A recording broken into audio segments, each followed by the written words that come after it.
Welcome to Worlds Apart. The Skripal saga is far from over, but it has already had its toll on Russia's relations with Europe, prompting nearly 24 countries, at Britain's urging, to send Russian diplomats home. But as the British narrative continues to unravel, can this rush to judgment pave the way to a more measured policy down the line? Well, to discuss that, I'm now joined by Eric Jones, Director of European and Eurasian Studies at Johns Hopkins University. Professor Jones, it's great to talk to you. Thank you very much for your time. Well, thank you very much for having me on your show. Now, we are in the midst of this really unprecedented UK-Russia row, a row that has already the entire world involved. We just witnessed pretty heated exchanges at the United Nations Security Council the other day. And if you put the political posturing aside, what lies between Russia and the UK, both geographically and economically, and to some extent politically, is Europe. Is it clear to you at this point what stance Europe is going to take in this whole controversy? Well, I think it's pretty clear that Europe has been united in its Russia policy, particularly since about 2014, and that Europe has been united, particularly in response to this incident. So I don't suspect that we're going to see deep divisions emerging in Europe, either around this issue or in Russia policy more generally, unless there's a substantial material reason for that to happen. Now, you said that Europe is united, and from what I know, it's only about 2/3 of the EU countries that actually showed solidarity with the UK, which is not a small number by any means. But at the end of the day, expelling 1, 2, or even 4 diplomats, like Germany, for example, is more symbolic than practical. Germany, after doing that, actually approved both the construction and the operation of the second Nord Stream pipeline. So I wonder if there is perhaps a bit of a gap between what the European leaders say on Russia and what they actually do. So, okay, but there's a big gap between what we mean by Russia and what we mean by the Russian government, right? So the particular conflict, the Skripal conflict, is not a conflict between Europe and Russia per se. It's a conflict between European governments and the Russian government over what they believe in Europe to be Russian government actions in a particular European country. Mm-hmm. Now, does that mean we're going to shut down all relations with Russia as a country? No. But does it mean that we're going to change relations with Russia as a government? Yes. And in that context, expelling diplomats is not just a symbolic gesture. It's a very practical gesture to signal displeasure from one government to another. Well, but if it's, as you say, a very practical gesture, I wonder how does it actually address the threat of using chemical weapons in Europe? Because I would think that if that was indeed the case, if the European governments bought the narrative that the UK government is now trying to put forward, that would call for military action. Don't you think that expelling a diplomat or two is too little for that kind of affront? If we tried to solve every problem like this with military action, the world would be a much more chaotic place than it is today. Of course, you don't address chemical weapons use only through the expulsion of diplomats. The expulsion of diplomats is a symbol of displeasure or discomfort or distaste from one government to another, but that symbol is part of a larger process of diplomacy that's aimed to control these weapons of mass destruction to make sure that they're not used in any kind of instrumental way. And in that context, I think that's an entirely appropriate response, but it's not a complete response, and we would expect that this policy would evolve to increase the controls on the use of these types of weapons and to make sure that the prohibition against their use in another country is enforced. But it's not going to be enforced by the other countries. It should be self-enforced by the governments involved. Professor Jones, I know that you are of the opinion that Russia wants to see the EU divided or perhaps even dismembered. And I wonder if you see British actions in the Skripal case, and by that I mean a very heavy-handed diplomacy, a little bit of arm twisting, particularly when it comes to smaller European nations, to enforce this so-called solidarity. I wonder if you see those type of actions as also contributing to the European divisions, because around 24 countries did expel Russian diplomats and 10 didn't. Isn't that a division that the UK helped to strengthen? Okay, so let's go back to the initial premise of your question. I think the Russian government has an interest in dividing Europe, particularly over sanctions policy, and probably in this case as well, because that would seek to, the goal of dividing Europe would be to diminish the impact of the sanctions or to break their imposition at the European Union level. I think that's a completely legitimate aspiration for the Russian government, but I don't think that that represents an aspiration of Russia as a country to see Europe as a political entity divided in any fundamental way. I think that there's a very instrumental and very contextually specific. So in that context, I think the fact is that Europe seems to be holding together far better than we would have expected, particularly since July 2014, and that European solidarity in the context of the Skripal case is actually quite impressive, particularly at a time when Europeans are having these complex negotiations over Britain's desire to leave the European Union. Now, as Britain leaves the European Union, that's obviously going to change the economic relationship in Europe, and it's going to change the political relationship as well. But I'm not convinced that Britain's leaving is going to lead to the disintegration of Europe in political terms or in economic terms. On the contrary, I think that there are good signs that suggest, both politically and economically, that Europe is going to keep coming together. Well, the British narrative is a bit shaky, to put it politely. The UK Foreign Secretary was already caught lying. The health of the victims seemed to be miraculously improving. We've just heard that Sergei Skripal is no longer in a critical condition. His health is getting better by the day. And let's just admit, this is not something that you would expect after being exposed to supposedly one of the deadliest nerve agents ever created.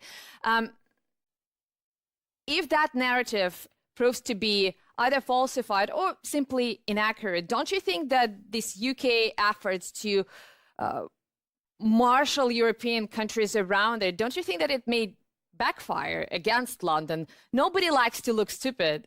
Okay, so let's put the hypothetical to the side for the moment.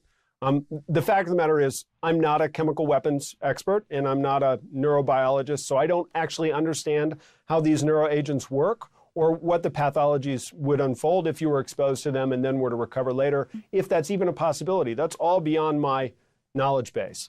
All I can say is that from a diplomatic level, the story that the British have told is a story that has resonated quite clearly in the Council of Europe and has generated quite a bit of solidarity in terms of European and United States response to what the British have explained they believe, and most Europeans and Americans have accepted, is a Russian action on British territory. Now, the technical side of this aside, that solidarity is real. Now, if this story were to fall apart in some way, then there would be a reconsideration of policy. But of course, when the facts change, people's policies change. That's what's supposed to happen. Would that be a fundamental fracture between Britain and the rest of Europe? The fact that the facts changed would not change the relationship per se. No, and I'm not suggesting it would, but I think whenever we talk about solidarity, credibility and integrity actually matters. And if you were arm-twisted into solidarity on false pretext, I simply don't think many people would feel good about it, even in the countries that traditionally do not have very good relationship with Russia, simply because, as I said, nobody likes to be stupid. Well, I mean, let's put the word stupid aside, right? Because I think you have a really interesting question about what happens when countries are wrong. And we have a really good laboratory experiment on that, which was the U.S. case for the prosecution of the war against Iraq in 2003. And that case was predicated on the existence of weapons of mass destruction in Iraq, controlled by Saddam Hussein's regime. And it was discovered later that that turned out to be wrong. Now, did that inaccuracy fundamentally change the transatlantic relationship? I'm not so sure. Did it fundamentally change relations with Europe? Because remember, Europeans were deeply divided over the Iraq issue. I'm not so sure about that as well. And on the contrary, I think that in many ways, European integration has strengthened from the experience, and relations across the Atlantic have strengthened from the experience, because we've all learned that paying attention to your allies is a good thing to do and to keep them on board in terms of the communication strategy. Let's not forget, George W. Bush's administration in the first instance, when the Iraq War was prosecuted, was actually much more of a go-it-alone administration. The second George W. Bush administration set as a priority building and strengthening relations with Europe. And so I would argue that when these kinds of mistakes happen, the natural thing among friends is to figure out why the mistake happened and then to ensure that they have procedures in place to make sure that those mistakes don't lead to policy mistakes in the future. Well, Professor Jones, I would totally agree with you on that, even though I think it's worth mentioning that Britain also played a very active role in the run-up to the war in Iraq. We've just heard Bulgaria saying that it may reconsider its policy based on how the situation develops. There are reports coming from Germany of politicians, high-ranking politicians in the Angela Merkel's government expressing some degree of dismay at how little factual information has been let out by Britain. Don't you think that these latest developments run the risk of validating the so-called pro-Kremlin camp in Europe, countries like Hungary, Austria, even certain groups in Germany and Italy? Yeah, I'm not sure what you mean by validating. There have been divisions within countries on Russia policy, European Russia policy, all along. And we can trace these divisions back even to the end of the Cold War. So the idea that there are politicians within countries who are expressing disapproval or disaffection with the policy of the European Union or of NATO as a whole is unsurprising to me at all. And that they would use opportunities like the kind of news reporting that you're citing to express that disapproval, also unsurprising. But does that mean that that's going to lead to an official change in policy? I think that's a very different issue. And the policies so far have been very consistent, despite the fact that the same voices of division within countries have been making themselves heard. Well, the policy has been consistent, and yet in a number of countries we have already seen a change of governments that are more pro-Kremlin or Kremlin neutral. I think that would be a more accurate term than before. Italy would be one example. Austria would be another. And I think there are quite a number of politicians in Europe who would claim that this policy of Russophobia, using Russia as a scarecrow in international relations, is actually working against those very countries. And the sanctions, too, may be maintained at the urging of the United States or sometimes the United Kingdom, but at the end of the day, they come hurting local populations. So if that narrative, the UK narrative in this case, was disproven, don't you think that that would give a political boost to those political forces that already seem to be on the roll in Europe? Well, I mean, so the premise of the question, again, is a little bit challenging, right? Because the policy is not Russophobia. No one has a policy to be afraid of Russia. The policy is to avoid having countries deploy weapons of mass destruction inside the boundaries of another country. That's the policy, right? I'm sorry. First of all, Russia also believes that you should not use chemical weapons, especially banned chemical weapons, on the territory of another country. But I think at this point of time, it is pretty clear that nobody has established where that chemical agent has come from. The British government is claiming that to be the case. But as you said before, you are not an expert there. I suppose Boris Johnson is not a chemist. He's not an expert in chemical weapons. So how would he know? So when you say that Russophobia is not a policy, I certainly disagree with you there, because over the last couple of weeks, what we heard coming from London is pure Russophobia. It's political arguments, one political argument after another, without any substantial factual details about the actual crime. So we have to leave aside your claim about there not being any substantial factual details because I'm not in a position to judge that. What I can judge is that the British government believes that there are substantial factual details that allow it to make claims that assign blame on the government of Russia, right? Now, once we accept that premise that they have factual details in their possession that allow them to assign blame in this way, and they're able to share those details with other governments, and other governments agree that the assignment of blame is accurate, then the idea that this is a policy to make Russia the scarecrow in international relations falls away, and it becomes, as I said, a policy to avoid having governments deploy weapons of mass destruction as an instrument of foreign policy within the boundaries of another country. I think that's a fair policy, and as you say, and I think it's important that we all admit that we agree on this, I think that's a fair policy with which everyone should be in agreement. And so to the extent to which the policy works in enforcing that norm, I think we're all better off. Mm-hmm. And I would add that the policy in the context of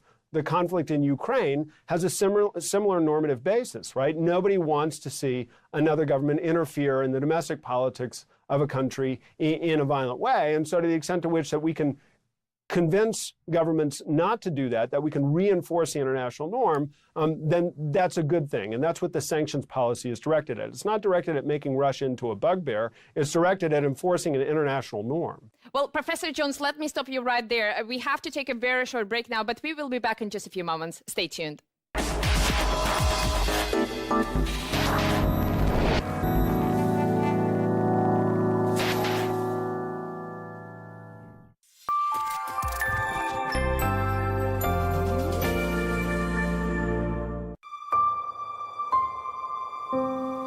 Прекрасный сон, он всегда был рядом со мной. Когда в себя делаешь полный глоток воздуха, начинаешь выходить за пределы атмосферы, видишь землю, плывешь, плывешь, плывешь. Хочется опять отдохнуть, оттолкнуться и полететь.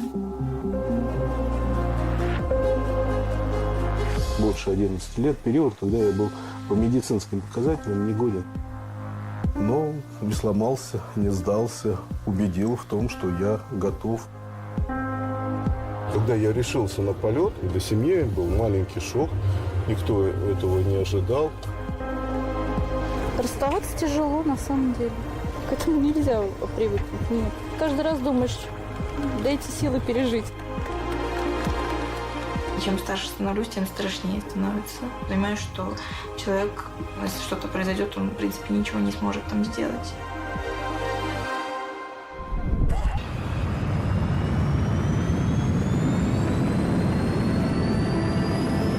Ухожу я в путешествие тоже для своих. В том числе потому, что мне надо каждый раз доказывать и своей супруге, что я мужчина, настоящий мужчина, что я еще готов и могу сделать безумные поступки.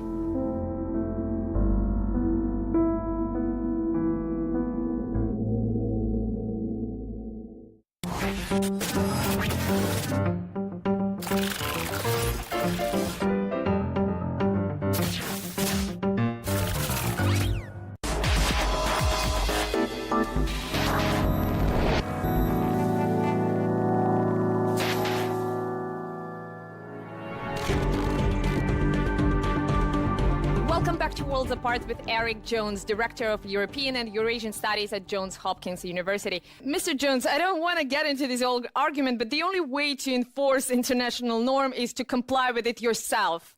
You know, there is an extensive record on the part of Western countries of interfering militarily or by other means into the internal affairs of other countries, Russia including. So the best way, I think, from Moscow to encourage Russia to do something would be to set an example. Why do you think it's so difficult for Western capitals to just show Russia and other countries the way, the right way?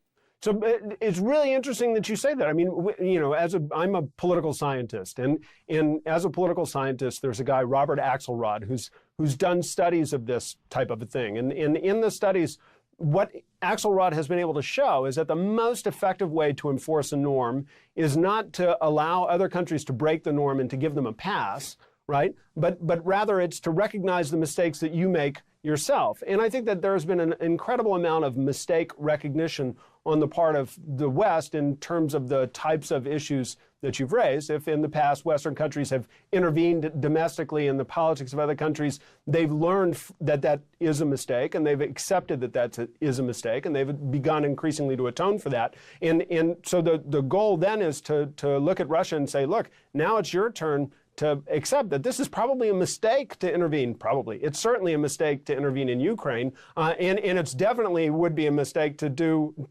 deploy weapons of mass destruction on British soil, right? Absolutely. And I think we would perhaps agree that the United States is the major international player in the Ukrainian politics these days.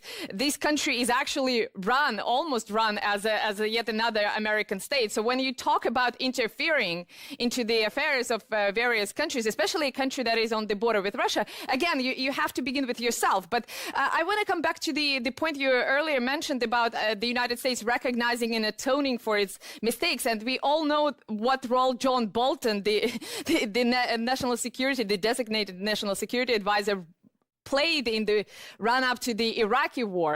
And yet he has just been designated as for one of the major posts in the Trump administration. Is that a form of atoning? Is that a form of recognizing the mistakes that you made, that you've been talking about a moment ago? Okay, so I'm the argument that you're making is predicated on the whole time machine theory of governance, right? Where we take somebody who made a decision in the early 2000s, and then we look at the position that they're in today, and we don't connect them with anything that happened in between, right? And the problem with that is that in the United States, we had an election in 2008 that was all predicated on the idea that the intervention that took place in the Middle East was a giant foreign policy mistake. And everything that the Obama administration tried to do for this 8 years after that was to change American foreign policy and to change America's footprint in the Middle East in order to correct for that mistake and to improve the situation, right? So that's like 8 years that we've elided out of your question. No. Let me stop you right there, because President Obama didn't stop the United States from interfering in Libya and turning that country into a complete chaos. It didn't stop the United States from interfering in Syria and turning that country into what it is right now. So, I find it very puzzling. But wait, but because the Libya thing, Barack Obama admitted at the end of his 8 years in office that the Libya thing was a terrible mistake, right? And if you were to go back and look at the interview that he gave to the Atlantic magazine, you would see he highlights that. But that's good enough for ruining the country?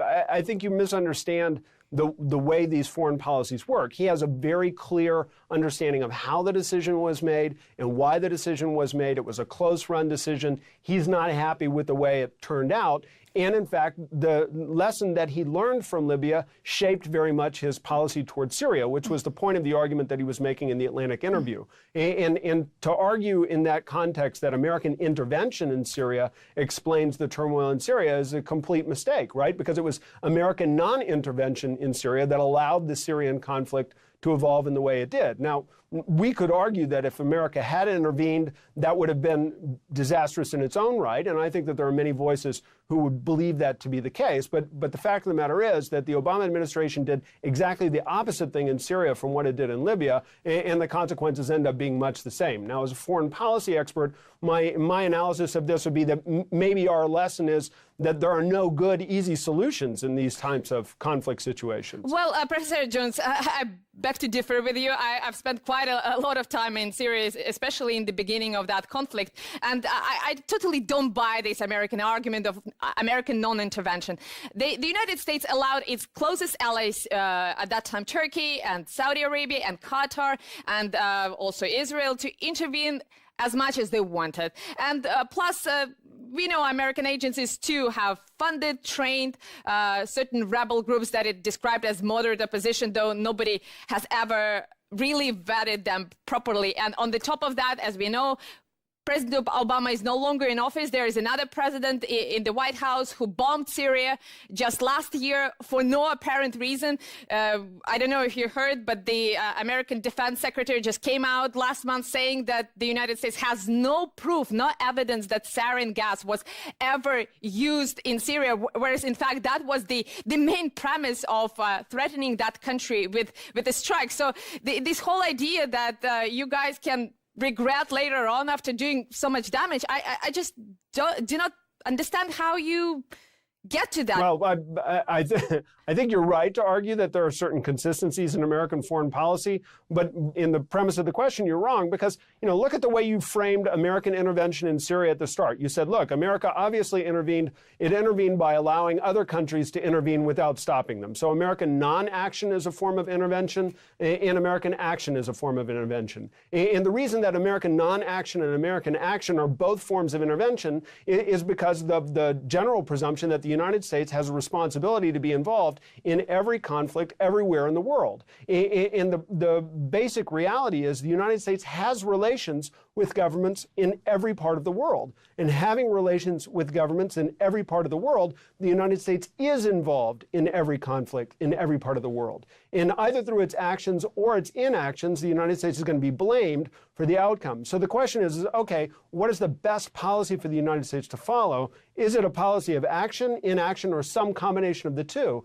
And calibrating that policy has been the challenge that American foreign policymakers have faced ever since the end of the Second World War. And that explains the consistency in American foreign policy. Now, if we were to look at the current administration and see a radical break with that consistency, the radical break might be to disown any responsibility for all these conflicts. And there was a lot of concern when President Trump was running as candidate Trump that he might do that he might retreat into an isolationist form of American foreign policy.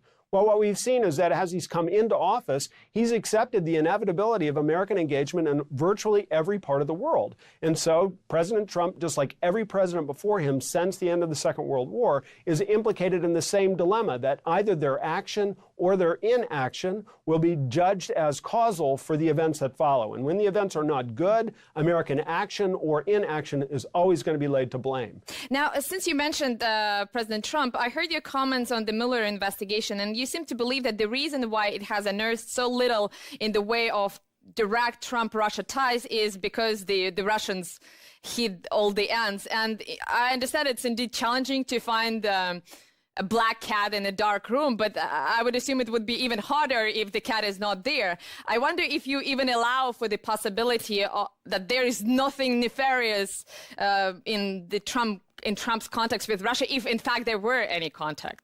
So I have a black dog, and I can tell you that if I don't have the light on when I wake up in the middle of the night, I almost invariably step on him, right? So finding a black dog in a dark room doesn't turn out to be so challenging. I think the situation that you're posing is, is there clear evidence of collusion between the Trump administration and the Russian government in the context of the campaign? That's something that the Mueller investigation is looking into. There are obviously investigative journalists who have spent an awful lot of time looking into that. That's not something that, as an academic, I spend an awful lot of time looking into. But what I can say is that the Mueller investigation is finding increasingly evidence that there was impropriety on the part of certain actors associated with the Trump campaign, which is why the Mueller investigation has ended up laying indictments against specific actors that were involved in the Trump campaign. Whether it goes beyond that remains to be seen.